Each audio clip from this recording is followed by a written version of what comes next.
Hello, and welcome back to my RP-1 campaign on hard, where, given that I started late enough, Maximal actually noticed that I was already streaming, so he's already here, so thank you for joining. Hey, yeah, because I haven't been in here enough. Hi, everybody. No, it's always a pleasure. Uh, Thanks. yeah, so it looks like it is 10 days out. All right, okay, so that's just enough time to do this lunar mission before nuclear gets unlocked. So let's. Oh, did I already? I can't remember whether I took the contract or not. I think I. Yeah, crude lunar orbit with 3. All right, and we'll have to decrease our inclination a little bit. Let's go. Yeah, I've been looking forward to the Venus mission. Yeah, I am doubtful that I can get it in before I head out, but we'll see. No rush. Yeah, I might have some spare time tomorrow. Yeah, this week has been a little busy, but I'm glad to be on break. Although break sadly does not involve gaming computer. So It's iffy Christmas with break. family. It Yes. should be good. Yeah. No, it'll be real nice because like can't just go see them at the drop of a hat. Yeah. All right, let's target the moon. Enjoying the last few instances where, oops, I zoomed out too far. That's what's going on. Before next campaign, where I'll have Principia and not be able to do this kind of thing. Well, I'm looking forward to you Or, playing with both Principia and Russian engines. yes, it will be a deep and abiding change. Yeah. Maybe Uh, it'll inspire me to install Principia, blah blah, and try it out too. yeah, I mean it's like so I already think of this as ECEF anyway, just because that's the actual name. Um, so like I already have a little bit of a head start on Principia reference frames. Also, I feel like I'm probably the only person in the world who calls it Principia rather than Principia, but that's fine. I thought Principia was the right one. It depends on if you're using classical or ecclesiastic pronunciation, Okay. and my Latin is classical, so that's how I roll. My Latin is non-existent, so go. Or whatever smattering I know from learning French. Yeah, turns out like you get a lot.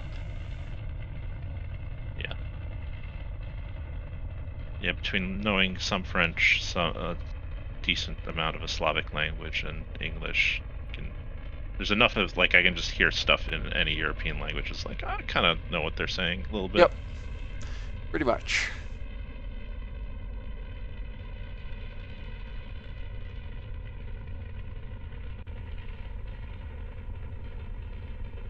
Oh man, I should have switched these to F1As. Are they already F1As? Uh,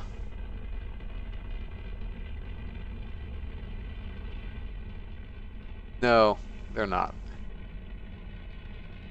Yeah, I should have switched them over. Get some data on the F1A.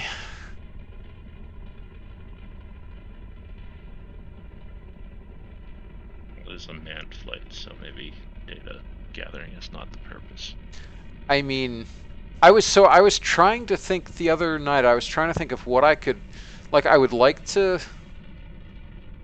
I would have. I mean, I guess at this point, past tense. Would have liked to flight prove my launch vehicle before using it in practice with human beings in it, uh, Mm-hmm. and a freaking nuclear engine. But I can't really think of what I would need almost 200 tons in low Earth orbit for. Yeah, not unless you're building another big ass space station. Right, and even there, they're gonna be 50-ton modules, which I can launch on this thing. Yeah, it's too bad you can't also have a contract to do a lunar space station. I mean, there is a lunar space station contract, but yeah, it'll change what the station of record is, I guess. Yeah. Yeah, I definitely don't want that. Yep. We didn't have a failure. Why is our max thrust to weight ratio so low? It's interesting. I thought we got up to 3.5, but apparently not.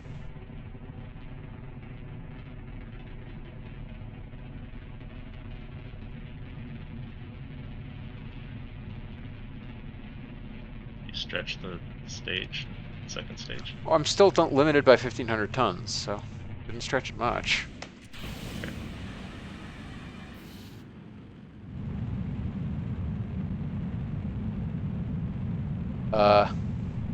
Oh, that's fun. The staging on this is wrong.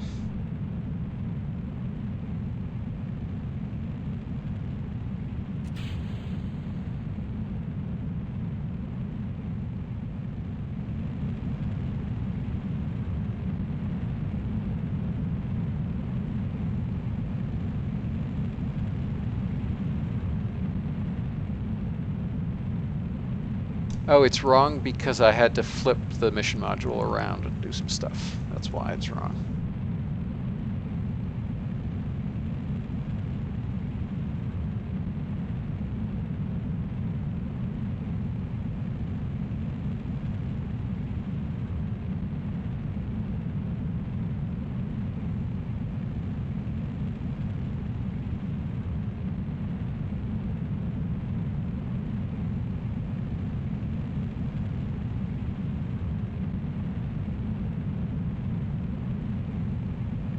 Alright, so I will need to perform an SPS burn to lower my lunar inclination.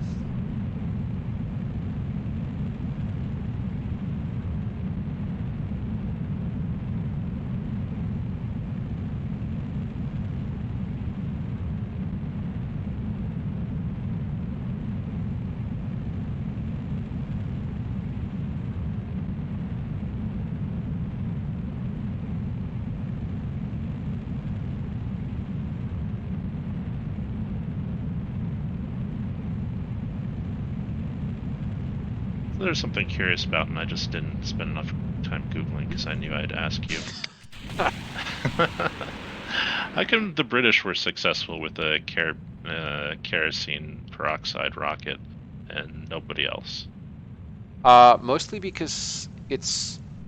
So, let me back up. There were...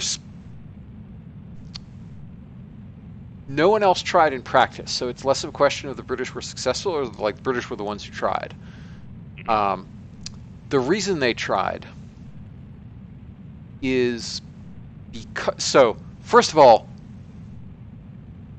like, the Germans did have peroxide rocket engines in World War II. They also had, like, air-independent propulsion for the Volter U-boats using peroxide. But the reason why the British used kerosene and peroxide engines was partly because they were leveraging existing work that had been done before afterburners were created for rocket augmented jets for interceptors, like the SR-152, I think.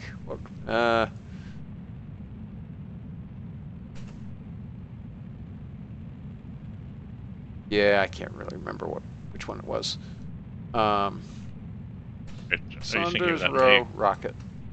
That MiG-21 engine? No. SR-177. That's what I was thinking of, not 152.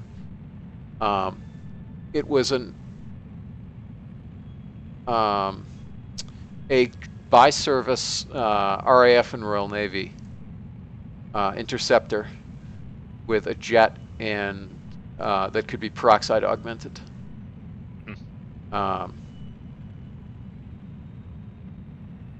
And that was kind of weird because they were planning to have them on carriers, and like having vats of high test peroxide around on a ship seems like not the best idea. Uh, That given seems like that, a bad idea. I mean, there are a bunch of torpedoes that are peroxide powered, Hmm. and that's also a bad idea. Uh, I mean, probably less of a bad idea than liquid oxygen, but a bad idea. Um, anyway, so like they had a bunch of that research already done, which means that when they were making uh, the Blue Steel standoff nuclear missile, they could basically the work was going back and forth between Saunders Roe's aircraft design and Blue Steel, and then those engines were used. A derivative of those engines, like that was the Centaur, and a derivative that became Gamma, which was used on Black Knight, which was a sounding rocket to proof the warhead design for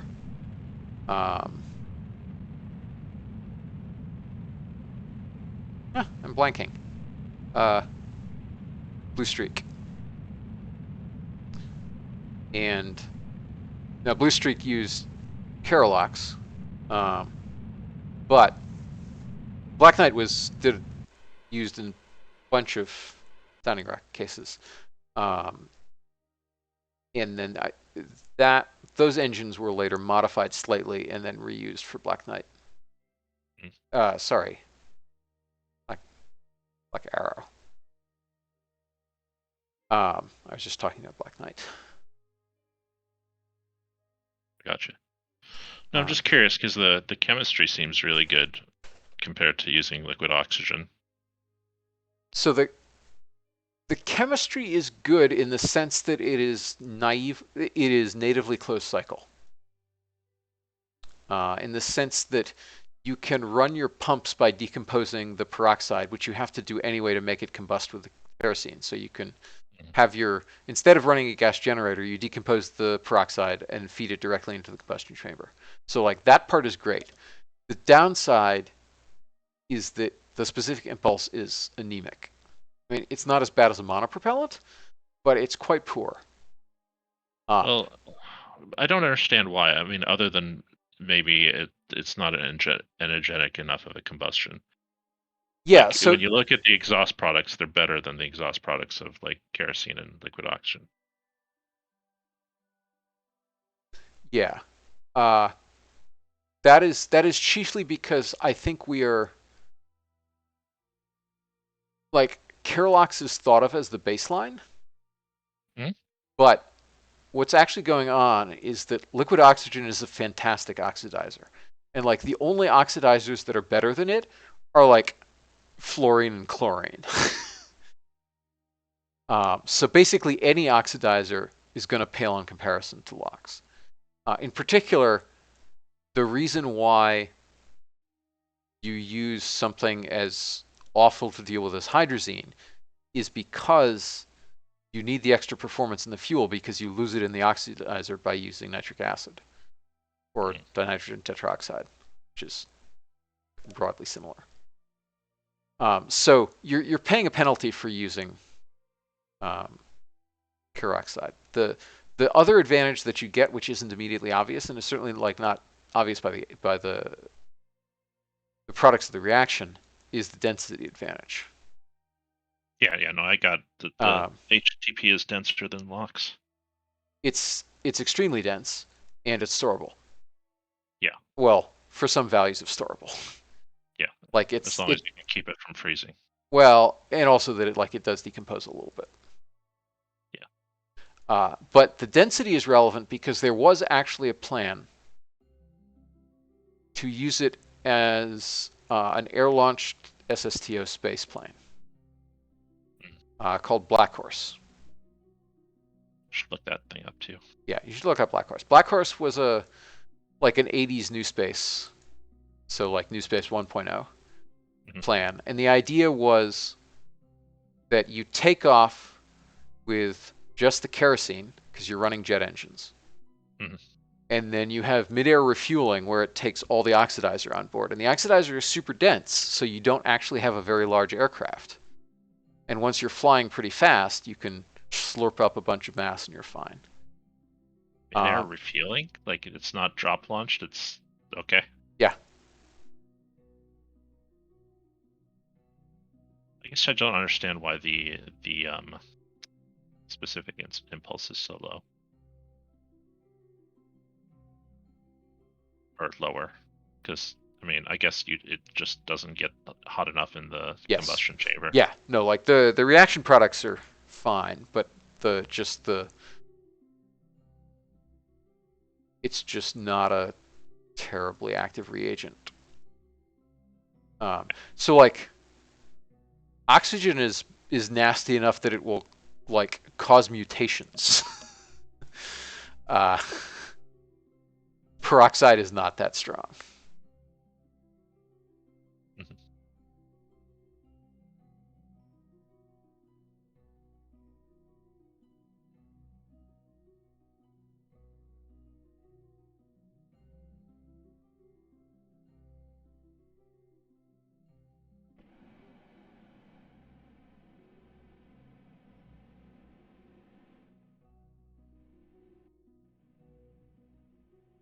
Yeah, so that's what's going on there. But yeah, if you look up Black Horse, I think there was also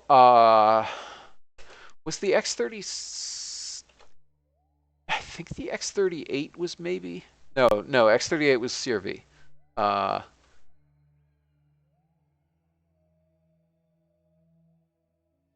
Yeah, there's also something called the BL2 that was supposed to be a peroxide kerosene rocket, but I'd never heard of it before. BL2. Yeah, like a private space company in late 1990s.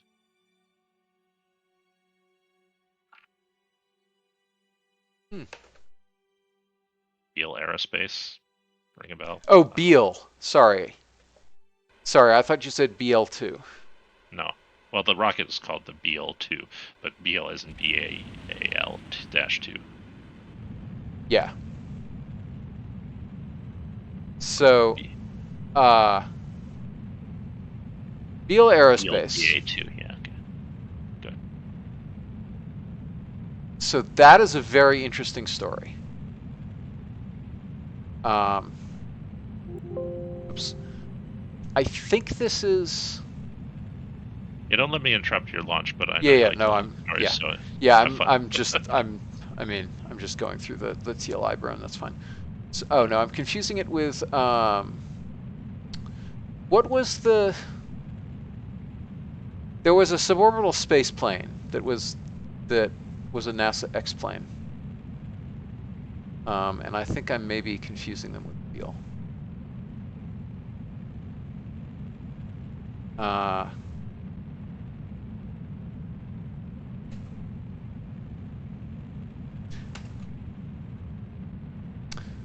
Orbital X-34? Yes, the X-34. Yes, I just I just came to the same conclusion.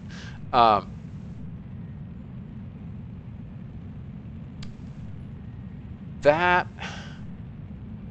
what propellant did that use? Because I have some memory that oh no, it was Kerolox. Okay.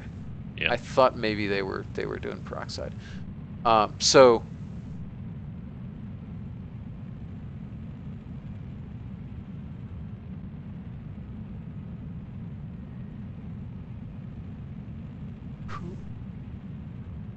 right, orbital sciences.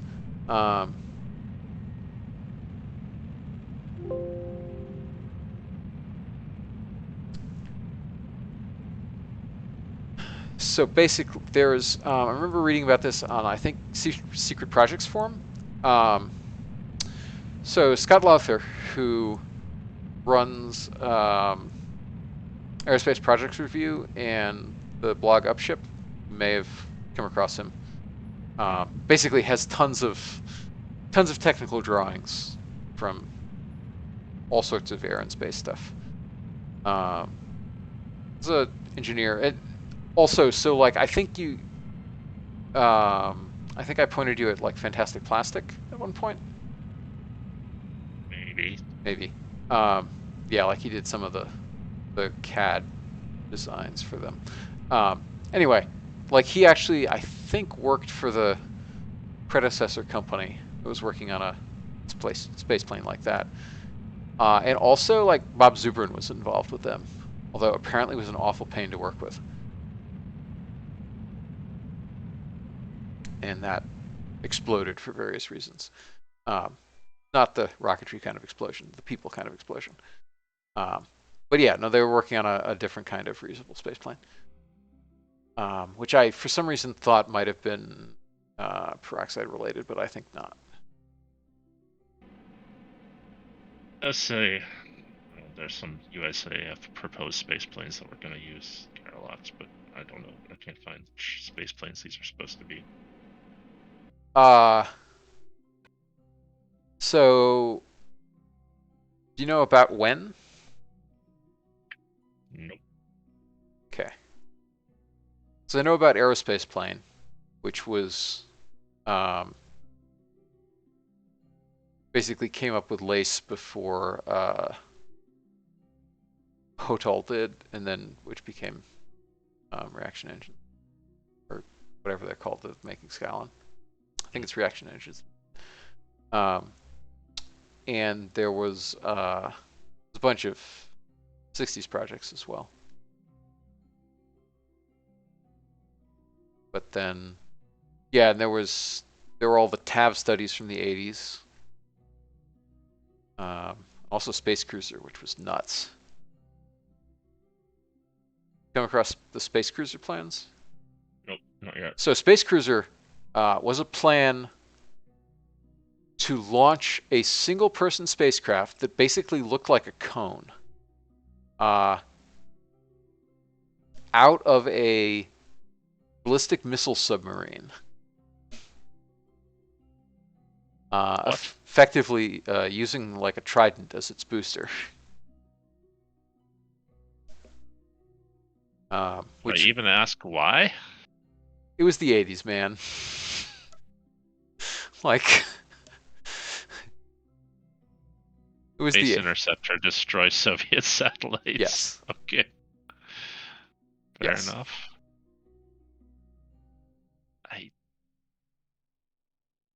Yeah, this was when the Air Force was going to launch shuttle from Vandenberg, and they were going to do that, and so the Navy had Space Cruiser, also sort of the Air Force. Yeah, they had all the trans-atmospheric vehicle studies. They had the National Aerospace Plane. They had Zenith Star. What exactly? How would this guy kill a satellite? I mean, this is a suborbital launch, right? I think it was orbit capable. Launched in orbit. Okay.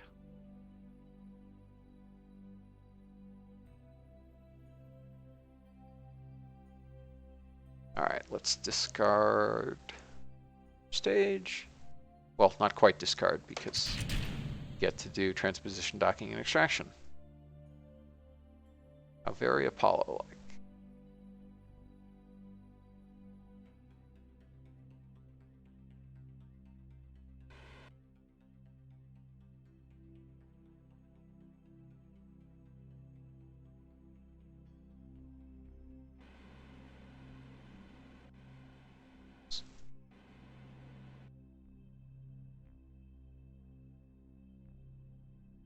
Everything about the description of Space Cruiser sounds nuts. I mean, yes, like I said, it was nuts.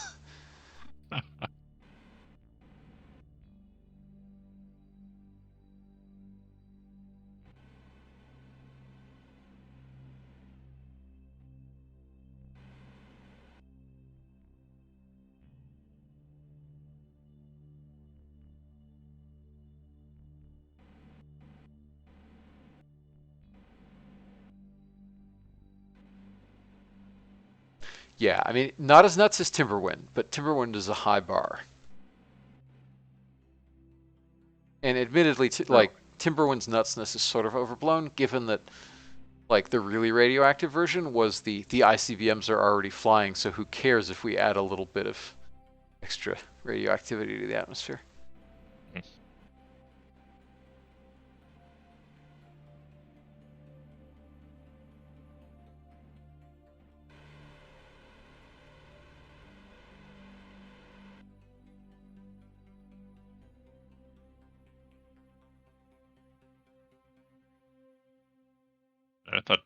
Timberwind was just an NTR? What made it okay Uh, to do it after the rockets launched? no, Timberwind. So the idea of Timberwind was it was an upper stage that ignited after a fairly short first stage. Mhm.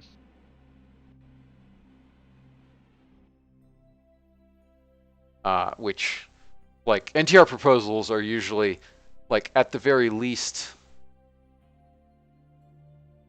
um, yuck. At the very least, they are done as like third stages that fire well into space, if not in orbit. And Timberwind was like broadly when you'd ignite the second stage of a Titan. It still sounds better than like all the like nuclear bomber proposals, like not nuclear powered air breathing nuclear jet engines. Oh, like, I mean, yes, but XK Pluto is definitely in a category to itself. Yeah, XK Pluto is bonkers.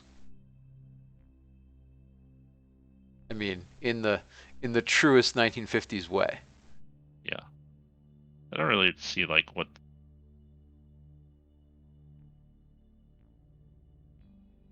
Hmm.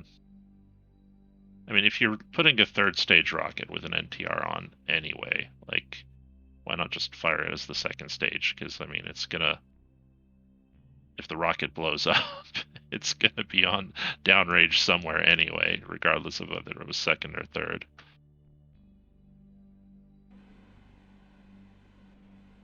I mean, like, it is appreciably different whether you fire something at 40 kilometers or 180. If the NTR has radioactive exhaust products, but they Yes. generally don't. I mean, Timberwind did. Oh, okay. Well, then never mind. Yeah. Yeah, Timberwind aired on the side of, like, we want maximum performance and we don't care if it's a little hot. Uh-huh.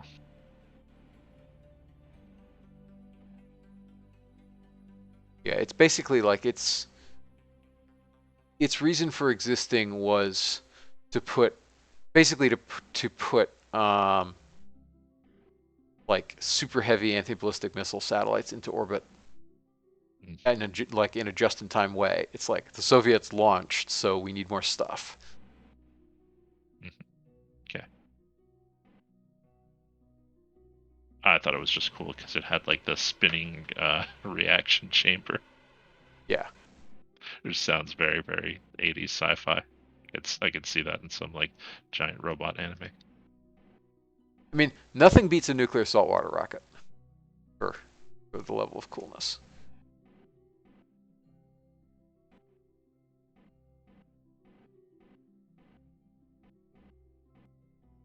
Are you familiar with those?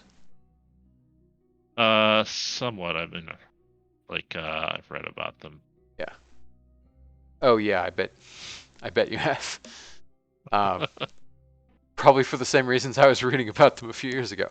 Uh, but yes, those are like that is cool in a I want to be nowhere near it way. But it's like you take Orion, which are, nuclear pulses, and you just have constantly running nuclear fission explosion in your exhaust pipe. Like that is the that is pretty amazing. And the thrust to weight ratio beats the pants off any kind of realistic fusion drive. I feel like Orion is still crazier than No, nuclear nuclear. saltwater, but No, Orion isn't crazier than saltwater. Orion is. I mean, like there's a way in which it's crazier, which is like it's I sticking mean, the dynamite. pusher plate thing, Right, it's like you're sticking dynamite in a can. yeah, putting a piston on it and just like Yes. riding the piston. Right, It's like like that's a it's nuts for that reason. But well, also that you're carrying like hundreds or thousands of nuclear bombs just to spit out behind you. And also that they literally invented nuclear-shaped charges to get more efficiency out of it. Mm. Which turns out actually work pretty well as weapons, unsurprisingly. Yeah.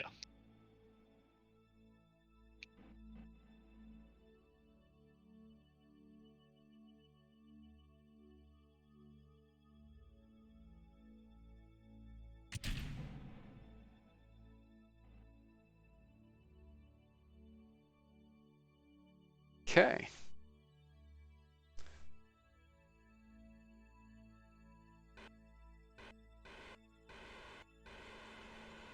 Oops, wrong way.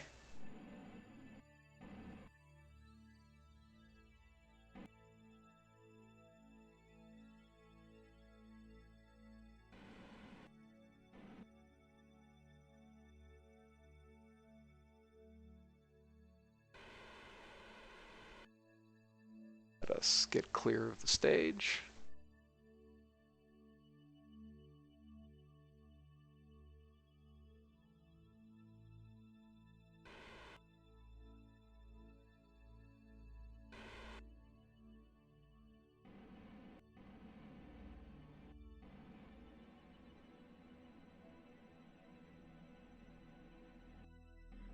Okay, and even 100 kilometers seems fine.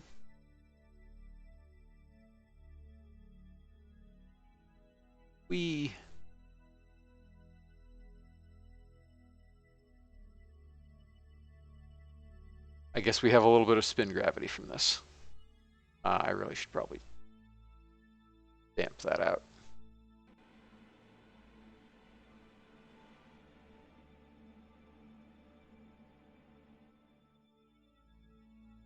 Yeah, somebody would feel sick in there.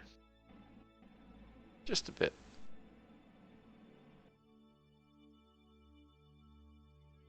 Okay. Out we go, and we've got to let's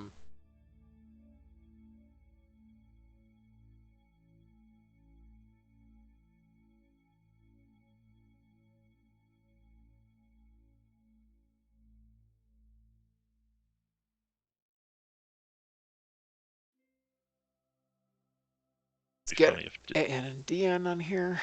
151, so close to 150. Don't have to have much of a plane change to do that. So we can just burn a little bit here. We actually might be able to fix our inclination. No, that's like literally equidistant between the nodes. That sucks. Well,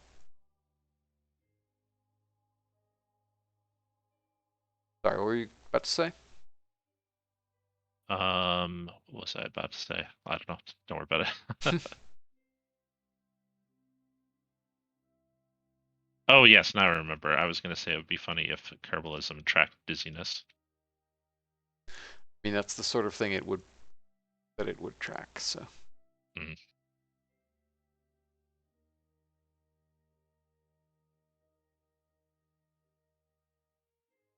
I think what I want to do is that.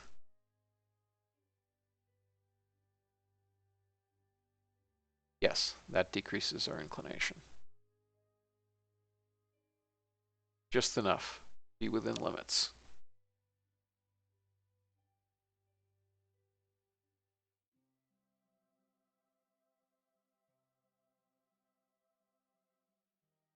And that's actually too small a burn to.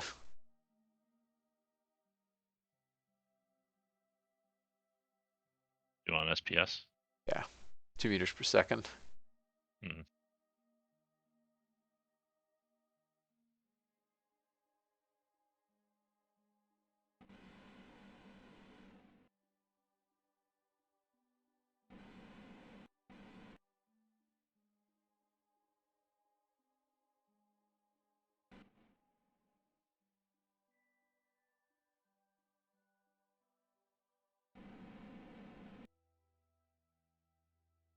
So we're actually going to do this negatively because this node is closer.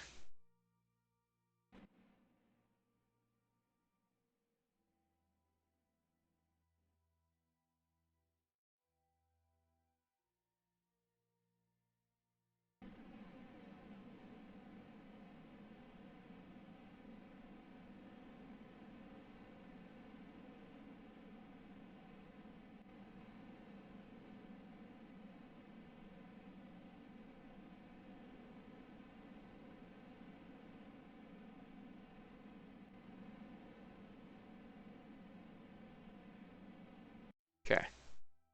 Seems fine.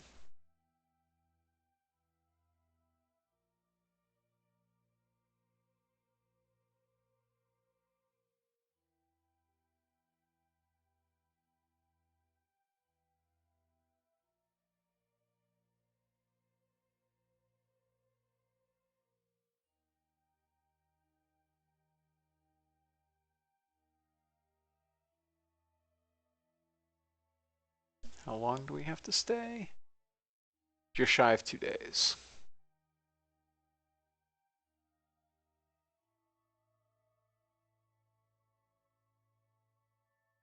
And there's our inclination, 149.4. Convenient that that rover is basically at the equator.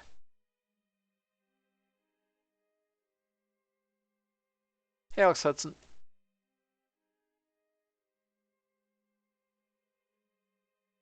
Oh, you know what? I forgot to extend my HGA. Really matter, because it works not extended.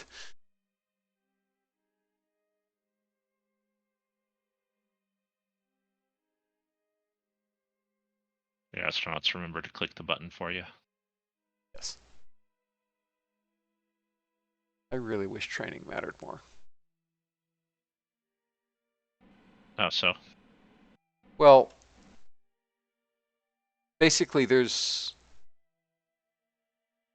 it would be real nice if, for example, there were different training for an Earth orbital mission or a lunar orbital mission or a lunar landing. Mhm. And actually your astronauts having experience doing rendezvous, for example, would help you doing rendezvous and docking. And it would be nice if the fact that you have an Apollo CSM and an LM, if you actually had to train for the LM as well, rather than just what you stick them in when you launch. Mm. Like there's just enough training that it's sort of interesting. Also, like it would be real nice if Barra style, you had to worry about astronaut interactions, which you emphatically do not. Mm-hmm.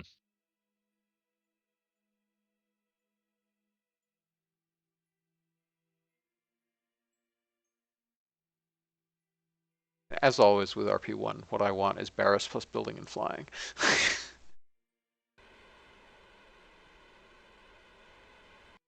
Yeah, makes sense. How am I doing on RCS?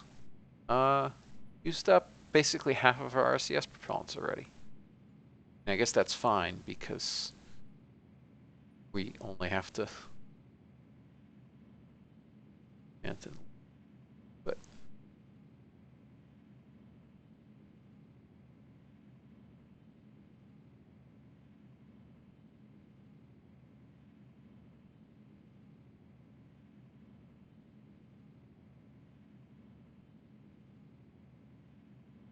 the orbital requirements for this, yeah, we're fine.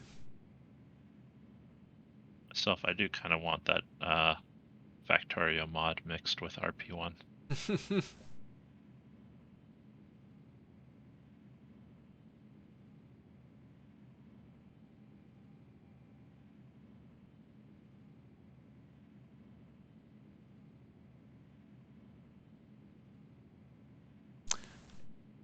Yeah, I feel like that's something that may be up Bungotastic's alley. Like giving, like he already has Kerbals with some personality, so Mm-hmm.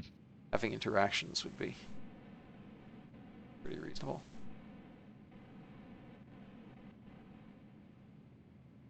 Yeah, well, if he wants any like Sims-based advice, he can come bother me. Yep.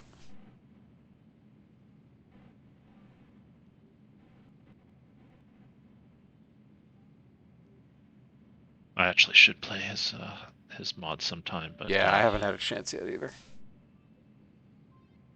I mean, what I also want is like crew that are not necessarily your astronauts, because like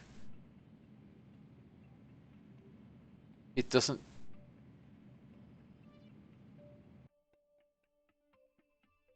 There, that's even enough.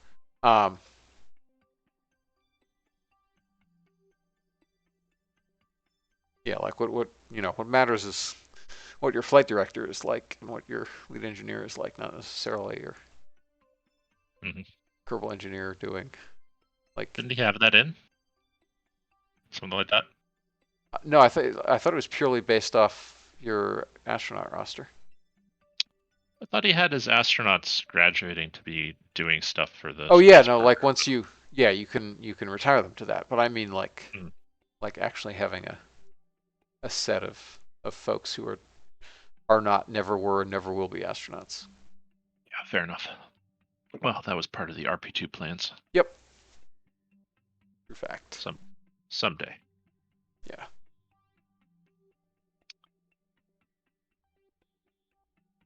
If anything, RP-1 seems to be getting more popular now that Kerbal has stopped iterating.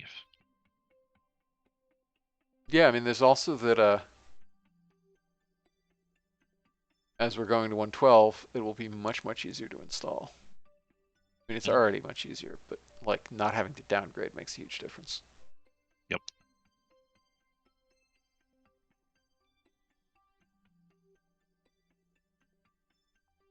All right. So we want just shy of 2 days.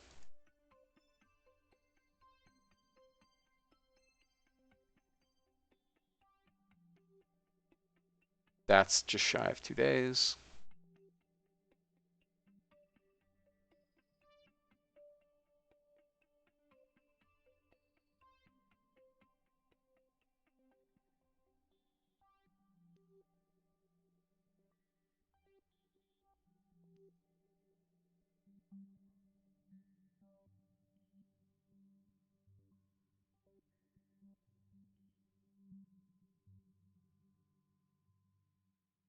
It's going to be a night reentry. All right, that's a 3.5 day return. We go faster than that.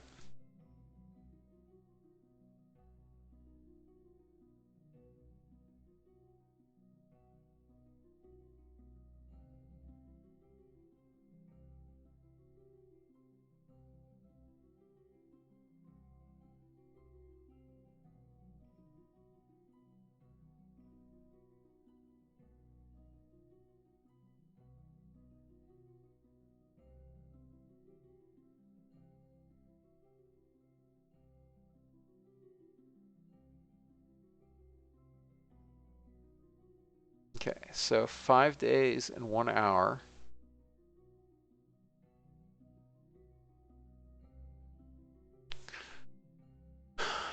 Uh, that needs to, in fact, be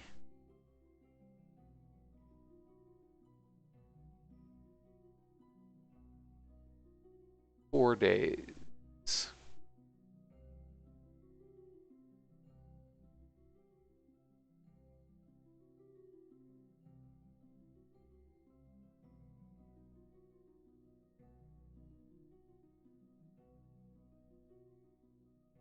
Change. Yeah. Okay. I think that's going to be fine. 4 days and 22 hours. So that's an hour and a half, which means the Earth will be an hour and a half backwards, which will be about here, which means we should come in either into the Gulf of Mexico or the Atlantic just off the coast of Florida, and hopefully not on Florida itself.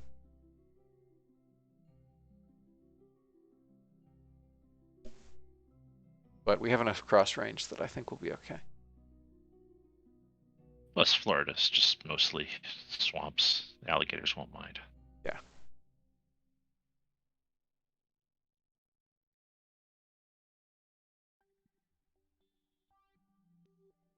Okay.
Okay, so we discovered last time that 65 kilometers was too high. I think we're going to aim for 50 kilometers.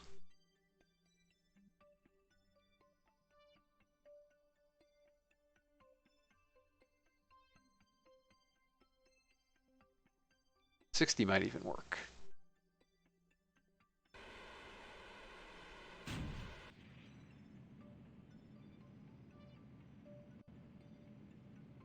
Leaving them behind.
There.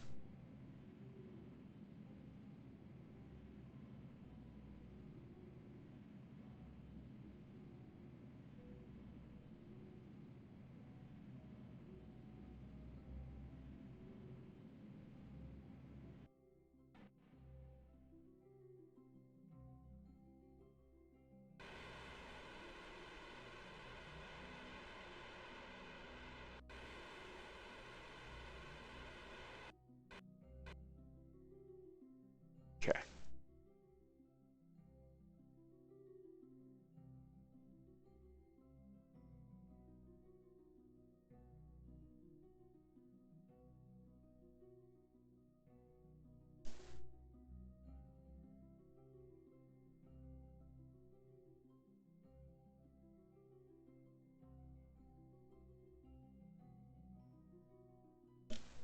Yeah, we'll see how this works, given it'll be pitch black when we get there.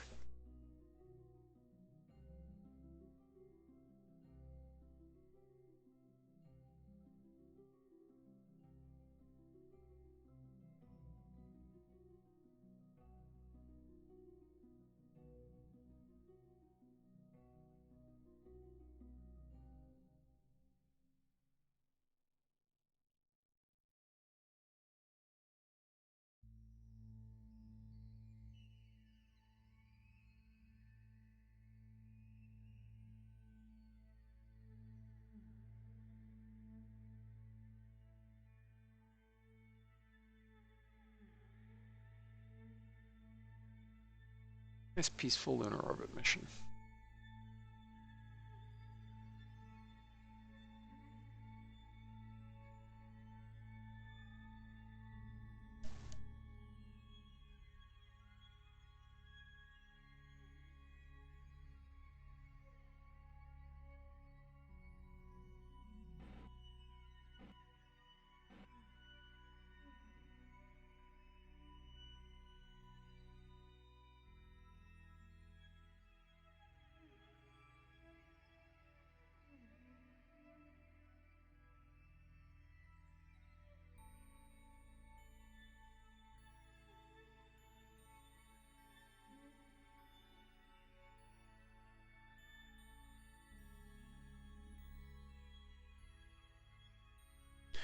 All right, at 500 kilometers, let's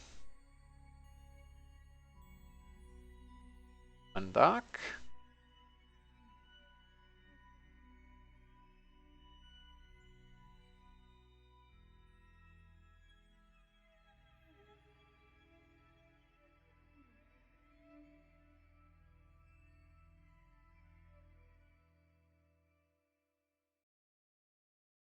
And Unlock the umbilical.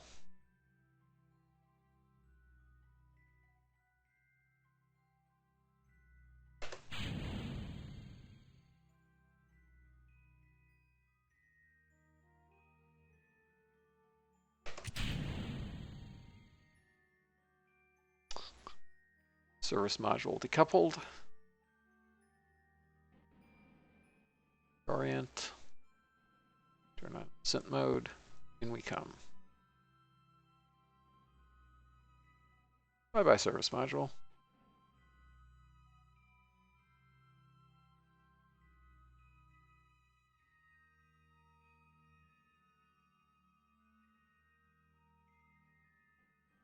Freeze. Pitch. Come.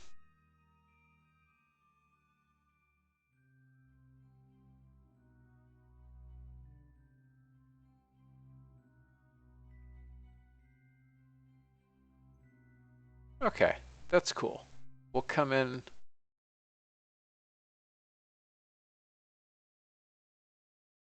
Yeah, we'll come in off the coast of Florida.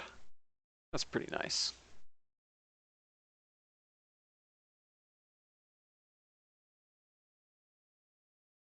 And yeah, that's Orlando, maybe? No,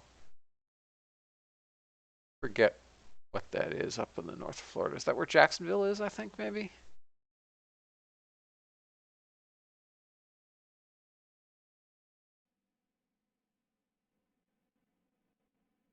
Yeah, maybe. Okay, here goes all manner of things that aren't us.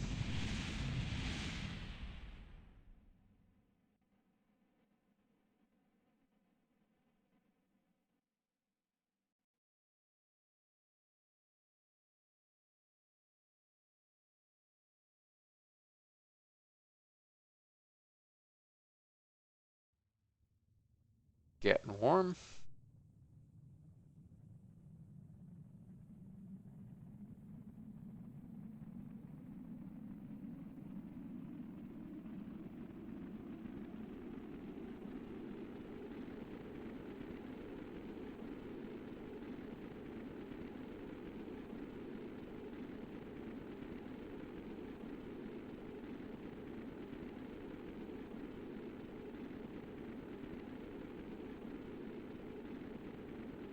Okay, preparing to roll.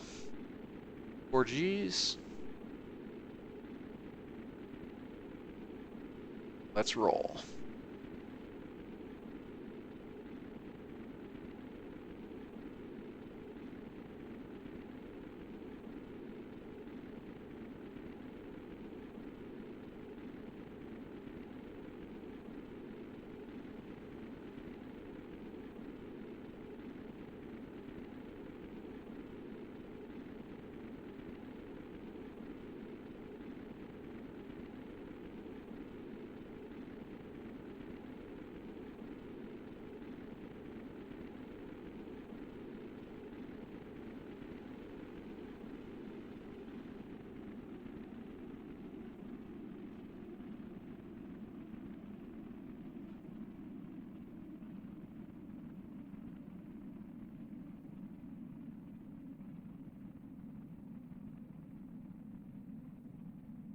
We're just hanging out at 65 kilometers.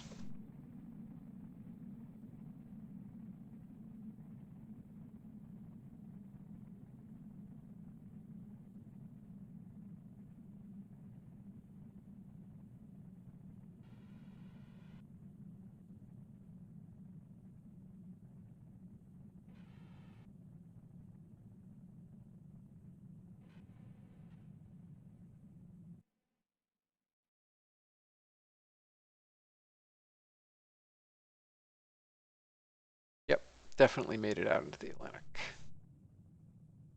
Congrats.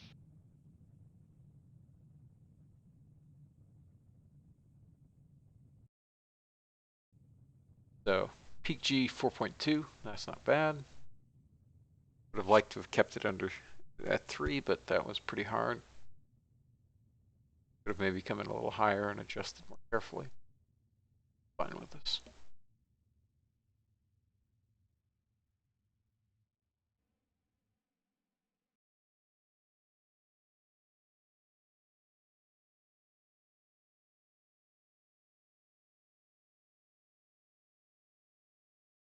Go back up to about 77 kilometers, 78.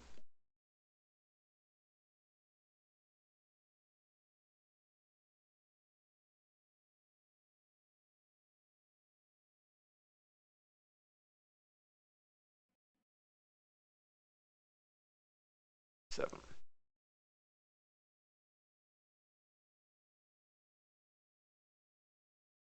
Little skip.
Second peak is just shy of 3G.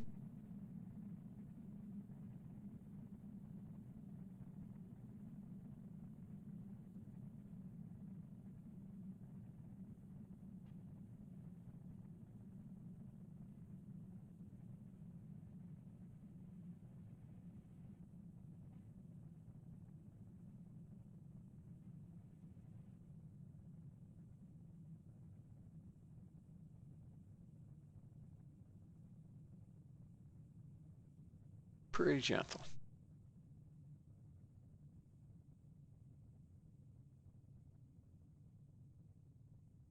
Only Mach 10. 9.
Taking its sweet time.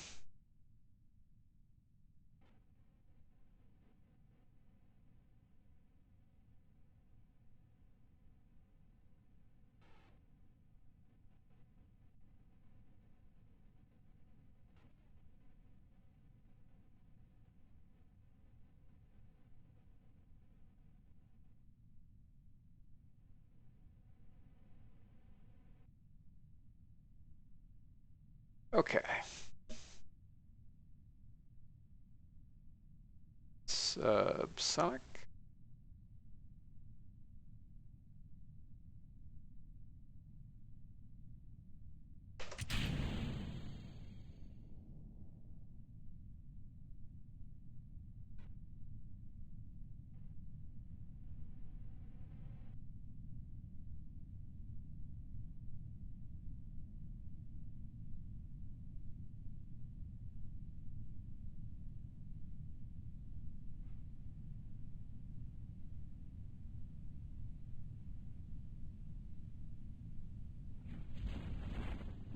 And there go the chutes.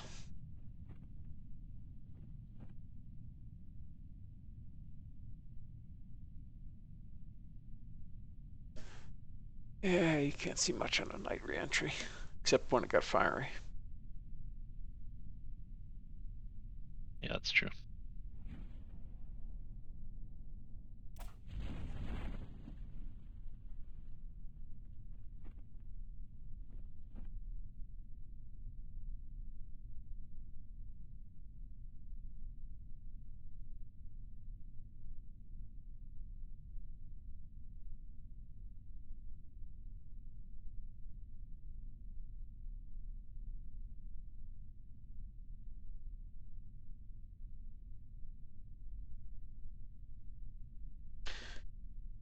It's taking forever.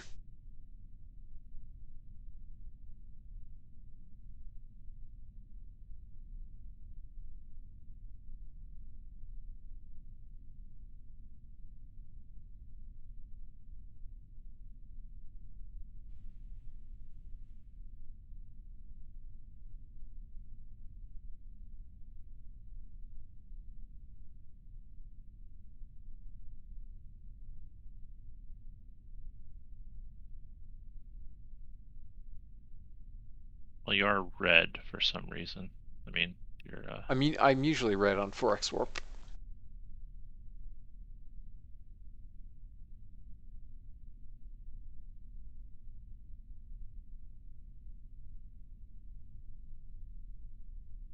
Yeah, I don't think I've ever had not been at least yellow on 3 or 4x warp. Mostly red on 4.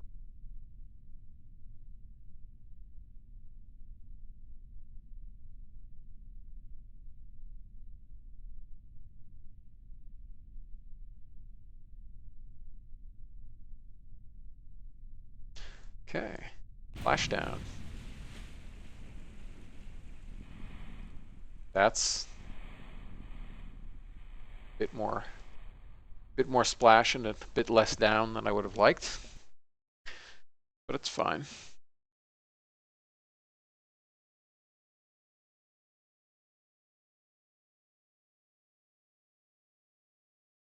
Old KSP hydrodynamics. Yes.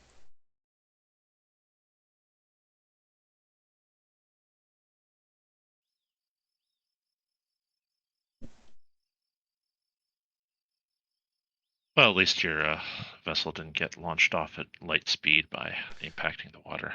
Yep. Yeah.